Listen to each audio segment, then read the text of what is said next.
ఆ తణుకు ప్రాంతానికి దగ్గరలో ఉన్నటువంటి వేల్పూర్లో యు రాజు అలాగనే అన్నామణి గారి పుత్రుడు కిరణ్.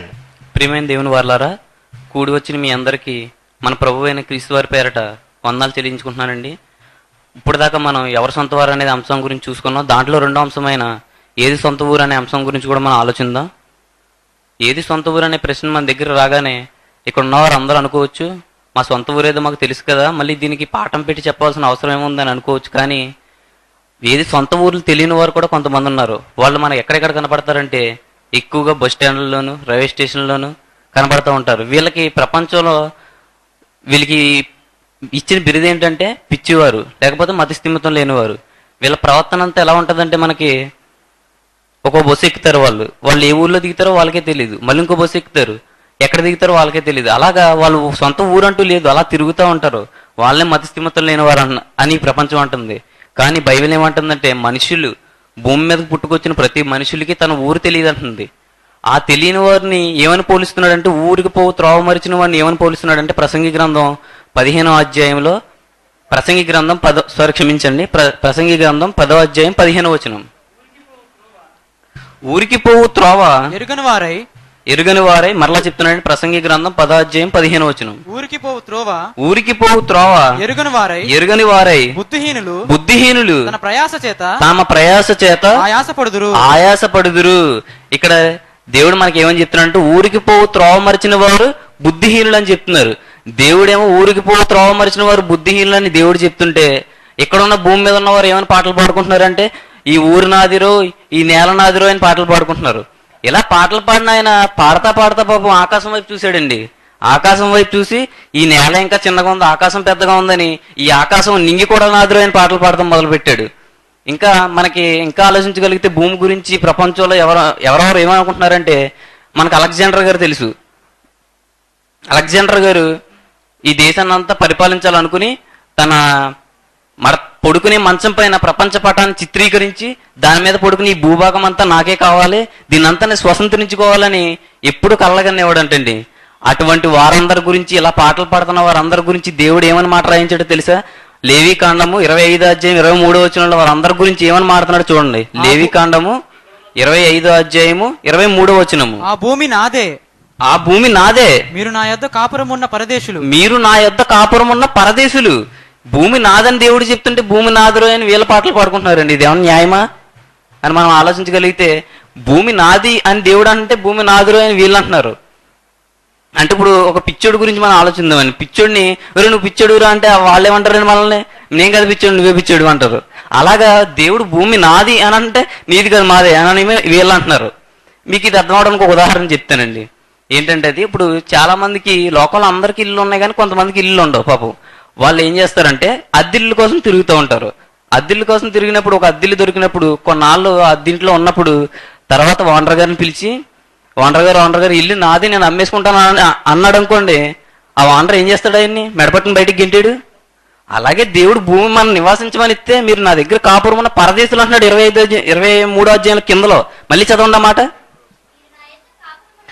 మీరు నా యొద్ద కాపురం ఉన్న పరదేశులు, మీరు భూమి మీద కాపురం ఉండడానికి వచ్చారు, మీది కాదు ఈ భూమి నాది, అందుకని పైన నాది భూమి అని చెప్పి కింద మీరు పరదేశులు మీరు కాపురం ఉండడానికి వచ్చారు అని అంటున్నాడు. కానీ ఈ ఊరు తెలియని బుద్ధి లేని ప్రపంచం అంతాను ఏమనుకుంటుందంటే ఈ భూమి నాది అని మన సహోదరులు అలా అనుకుంటున్నారు. కానీ బైబిల్లో ప్రవక్తలు గొప్ప గొప్ప భక్తులు ఏమని గుర్తించారంటే, ఒక ఆయన గురించి చెప్తానండి మీకు. కీర్తన గ్రంథం 119వ అధ్యాయం 19వ వచనంలో చదవనక్కర్లేదండి, చూడనక్కర్లేదు, నేను చెప్పేతాను నోటితోని. ఆయన కీర్తనకారుడు ఏమంటున్నాడంటే, నేను భూమి మీద పరదేశినై ఉన్నానని చెప్తున్నాడు. అంటే ఈయనకి తెలిసింది ఏమని, నేను భూమి మీద పరదేశినై ఉన్నాను. ఈ మాట ఆయనకు అర్థమైంది కనుక ఏమంటున్నాడంటే ఆయన, నేను భూమి మీద పరదేశినై ఉన్నాను అంటే ఈ లోకం నాది కాదు, నేను పరదేశిని, నేను వేరే ఊరు నుంచి వచ్చాను అని చెప్తున్నాడు.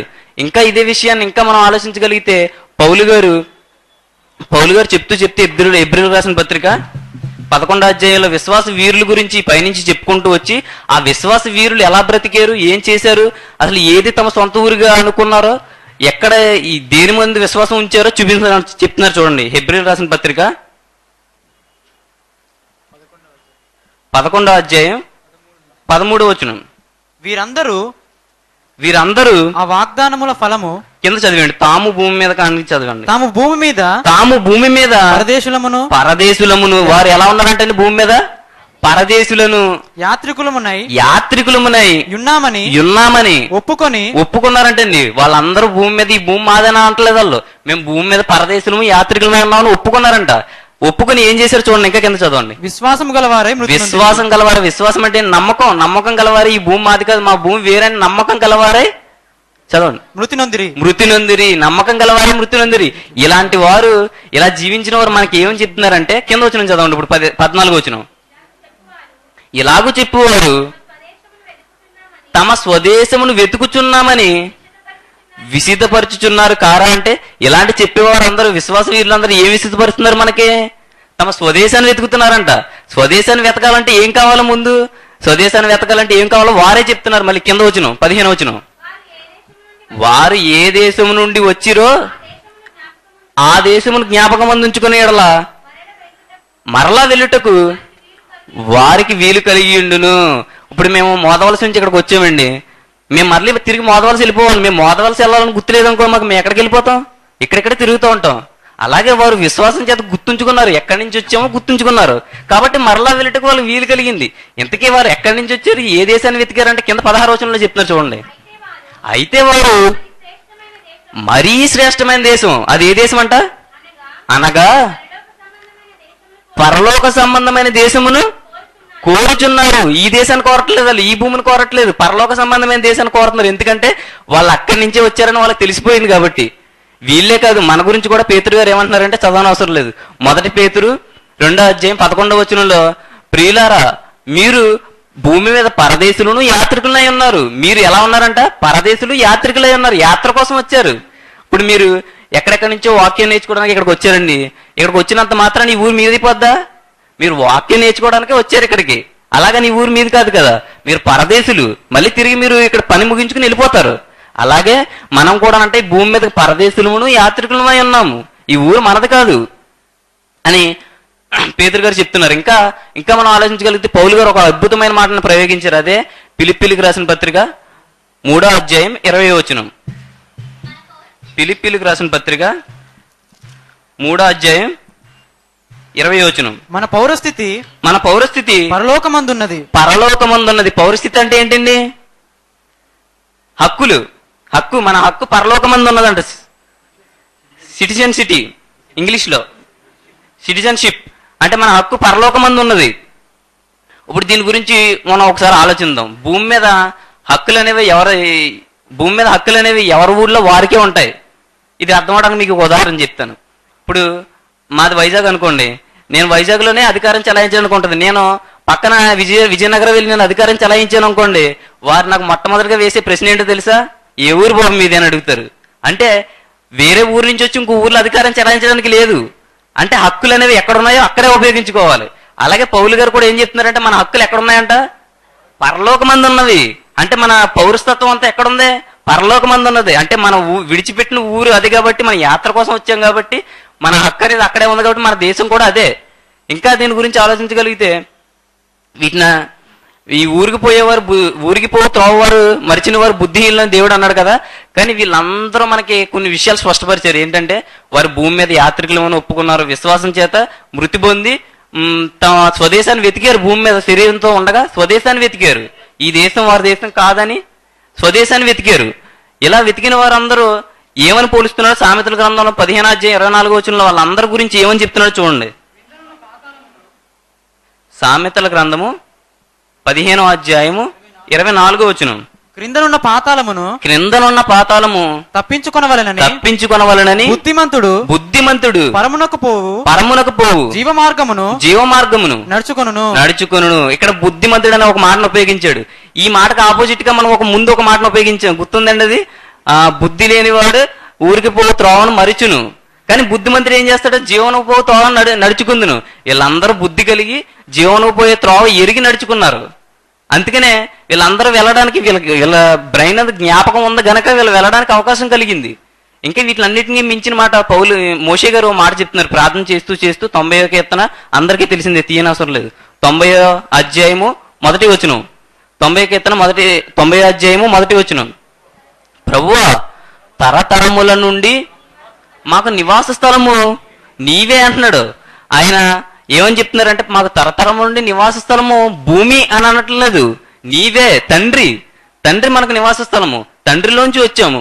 అందుకనే దేవుడు కూడా బాధపడుతూ కింద 3వ వచనంలోకి వచ్చేసరికి, నరులారా తిరిగి రండి, మీరు మర్చిపోయారు, నేను భూమి మీదకి వెళ్ళారు, యాత్రికులు మీరు, యాత్ర కోసం నేను పంపిస్తే మీరు మర్చిపోయారు, మీరు నాలో నుంచి వెళ్ళారని కింద చెప్తూ కింద 3వ వచనంకి వచ్చేసరికి నరులారా తిరిగి రండి అంటున్నాడు. అంటే వీరు మర్చిపోయారని పాపం తిరిగి రమ్మని దేవుడు సెలవిస్తున్నాడు మన గురించి.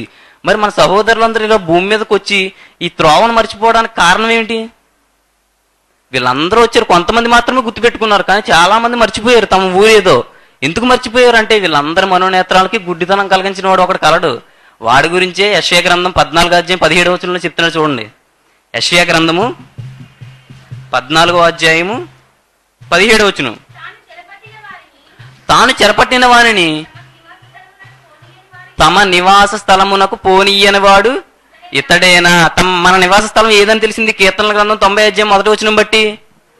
దేవుడు మన నివాస స్థలం దేవుడైతే ఆ దేవుని యొద్దకు చేర్చకుండా వెళ్ళనివ్వకుండా చేసేసి గుడ్డితనం కలగజేసి ఇది ఈ ఊరే నీ ఊరు, ఇక్కడ ఉన్నవారు నీ సొంత వారని మన మనోనేత్రాలు గుడ్డితనం కలగజేసేసి మన మార్గాన్ని తప్పించేశాడు, ఊరికి పోవు త్రోవ మరుగు చేసేసాడు మనకి. అందుకనే దేవుడు బుద్ధిహీనులుగా మనల్ని ప్రస్తావించాడు. బుద్ధిమంతులైతే ఏం చేస్తారంటే ఊరికి పోవు త్రోవ ఎరిగిన వారే జీవనకు పోవు త్రోవన నడుచుకుందురు. మన మనోనేత్రాలు అందరికీ గుడ్డితనం కలగజేసేసి ఈ ఊరే మీ ఊరు, ఇక్కడ ఉన్నవారే మీ వారని ఒక అసత్యాన్ని ఈ లోకంలో ప్రవేశపెట్టేశాడు. అందుకనే మీకు అర్థమవడం ఒక ఉదాహరణ చెప్తానండి. ఇందాక మేము వస్తున్నప్పుడు ప్రపంచం ఇప్పుడు బయట ఉన్న మన సహోదరులంతా ఎలా ఉన్నారంటే, తినేవారు తింటున్నారు, వెళ్ళేవారు వెళ్తున్నారు, వచ్చేవారు వస్తున్నారు, అందరూ ఎవరి పనుల వాళ్ళు బిజీగా ఉన్నారు. ఎందుకని? వాళ్ళ ఊరిదే, వాళ్ళ సొంతవారు వాళ్ళ పక్కనే ఉన్నారని ధైర్యంతో ఉంటున్నారు. కానీ వాళ్ళందరూ ఆలోచన లేదు ఏమని, నేను వేరే ఊరి నుంచి వచ్చి నా ఊరు వెళ్ళాలి, నేను వేరే నా సొంత వాళ్ళు వేరే అనే ఉద్దేశం వాళ్ళకి, ఆలోచన వాళ్ళకి లేదు కాబట్టి ఎవరి పనుల్లో వాళ్ళు బిజీగా ఉన్నారు. కానీ భూమి మీద వచ్చిన భూమి మీదకి వచ్చిన పరిశుద్ధులు అందరూనూ ఏది దృష్టిలో పెట్టుకుని ఆలోచించి బతికారంటే, మా దేశం ఈ దేశం కాదు, మా దేశం పరలోకం, మేము పరలోకం నుంచి వచ్చాం అని గుర్తు పెట్టుకుని జ్ఞాపకం మంది ఉంచుకుని బ్రతికారు. అందుకే చివరిగా యేసుక్రీస్తు వారు కూడా ఈ మాటను గుర్తుపెట్టుకుని ఏమని చెప్తున్నారంటే, చివరి వచనంగా యోహాను సువార్త 13వ అధ్యాయం 3వ వచనంలో యేసుక్రీస్తు వారు మాటను చెప్తున్నారు. తాను దేవుని యొద్ద నుండి బయలుదేరి వచ్చిననియు దేవుని యొద్దకు వెళ్ళవలసి ఉన్నదనియు యేసు ఎరిగాడంట. యేసుక్రీస్తు వారు ఇక్కడ దేవుని యొద్ద నుండి నేను వచ్చానని, తిరిగి దేవుని యొద్దకు వెళ్ళాలని యేసుక్రీస్తు వారు ఎరిగారు. ఎరగబట్టి మళ్ళీ తిరిగి తండ్రి యొద్దకు చేరుకున్నారు. అలాగే మనం కూడా దేవుని యొద్ద నుండి వచ్చామని తెలుసుకున్నాం మనం కూడాను. ఇంకా భయంకరమైన మాట ఏంటంటే, మనం ఎక్కడైనా మన తండ్రిని విడిచి ఒక పని కోసం వేరే ఊరు వెళ్ళాం అనుకోండి, అక్కడ వేరే ఊరు వెళ్ళిన తర్వాత అక్కడ ఉన్నవారిని మన తండ్రిగాను మన తల్లిగాను మనం ప్రస్తావించి వాళ్ళనే మన తల్లిదండ్రులుగా పిలుచుకుంటున్నాం అనుకోండి, అది ఎంత భయంకరమైన మాట మన తండ్రికి. మీకు అర్థం అవడానికి మళ్ళీ ఇంకోసారి చెప్తాను. ఏంటంటే, మనం ఇప్పుడు మన స్వదేశం విడిచి వేరే దేశం పని కోసం వెళ్ళాం. అక్కడ ఉన్న వాళ్ళని మన తల్లిదండ్రులు మర్చిపోయి అక్కడ ఉన్న వాళ్ళనే నా తల్లి నా తండ్రి అని మీరు ప్రస్తావించారు అనుకోండి, సొంత తల్లిదండ్రులుగా కన్న తల్లిదండ్రులుగా మీరు ప్రస్తావించారు అనుకోండి, మిమ్మల్ని కన్నా తండ్రి ఎంత బాధపడతాడు? అవును కదా, మనకు అర్థమవుతుంది కదా. మన క్యాజువల్గా ఆలోచిస్తే అర్థమైపోద్ది ఈ మాట. అంటే మన తండ్రిలోంచి వచ్చాం. కీర్తన గ్రంథం 90వ అధ్యాయం 1వ వచనం బట్టి తండ్రిలోంచి వచ్చిన మనం, తండ్రి ఊరి నుంచి వచ్చిన మనం, తండ్రి దేశం నుంచి వచ్చిన మనం ఈ దేశం మన దేశం అని అనుకుని ఒక విదేశం వెళ్ళిన వ్యక్తి అక్కడ ఉన్న వారిని తన వారు అనుకుంటే ఎంత తప్పు అవుతుందో, ఈ లోకానికి వచ్చిన మనం యాత్ర ముగించుకుని తండ్రి దగ్గరికి వెళ్లకుండా ఈ లోకమే మన లోకం అనుకుంటే మంద కూడా అంతే తప్పు అవుతుందండి. కాబట్టి తెలుసుకున్న మనం ఈ లోకంలో ఉన్నవారు మన సొంత వారు కాదని, మనం మరణించిన తర్వాత ఉండే జీవితం ఎక్కువ కాబట్టి, మనం మరణించిన తర్వాత ఉండబోయే వారే మనవారు కాబట్టి, మనం మరణించి మన పరిశుద్ధుల దగ్గరికి, మనవారైన మన పరిశుద్ధుల దగ్గరికి చేరాలని, ఈ ఊరు నీ సొంత ఊరు కాదని తెలుసుకుని మనం ఎక్కడి నుంచి వచ్చాం, తండ్రిలోంచి వచ్చాం, తిరిగి తండ్రిలోకి చేరాలని తండ్రి కూడా అదే ఆశిస్తున్నాడు కాబట్టి, నరులారా తిరిగి రండి అని కోరుకుంటున్నాడు కాబట్టి, మనకు ముందుగా ఉన్న ఆదర్శంగా ఉన్న చాలా మంది భక్తులు అలాగే జీవించి వెళ్ళిపోయారు కాబట్టి, మన ఇది తెలుసుకున్న మనం కూడా మన సొంత ఊరికి మన సొంత దేశానికి తిరిగి చేరాలని కోరుకుంటూ ఈ చిన్ని మాటలు ముగించుకుంటున్నాను. చిన్న ప్రార్థన చేసుకుని ఈ మాటలు ముగించుకుందాం. మహాపరిశుద్ధుడైన మా కన్న తండ్రి, ఇదిగో తండ్రి, మా సహోదరులైన వారు అనేక మంది సొంత వారు ఎవరో మర్చిపోయారు తండ్రి, సొంత ఊరేదో మర్చిపోయారు తండ్రి. ఇలా మర్చిపోయి లోకంలో జీవితాన్ని సాగిస్తూ ఈ లోకమే సొంత ఊరుగా, ఈ లోకంలో ఉన్నవారే సొంత వారుగా వారు అనుకుంటున్నారు తండ్రి. ఈ విషయం తెలిసిన మేమైనా మా జీవితాలను మార్చుకుని మా బ్రతుకు మీకోసం అర్పించి మీరున్న లోకాన్ని చేరడానికి మాకు అందరికీ సహాయం దయచేయండి తండ్రి. ఈ విత్తబడిన వాక్యం మా అందరి హృదయాల్లో ఫలింపును దయచేయమని, కృప చూపించమని, మా అందరికీ తోడుగా ఉండమని, మమ్మల్ని ముందుకు నడిపిస్తున్న మా తాతయ్య గారికి మంచి ఆరోగ్యాన్ని దయచేయమని క్రీస్తు వారి పేరటి చిన్న ప్రార్థన అడుగుకుంటున్నాను పరమ తండ్రి. ఆమేన్.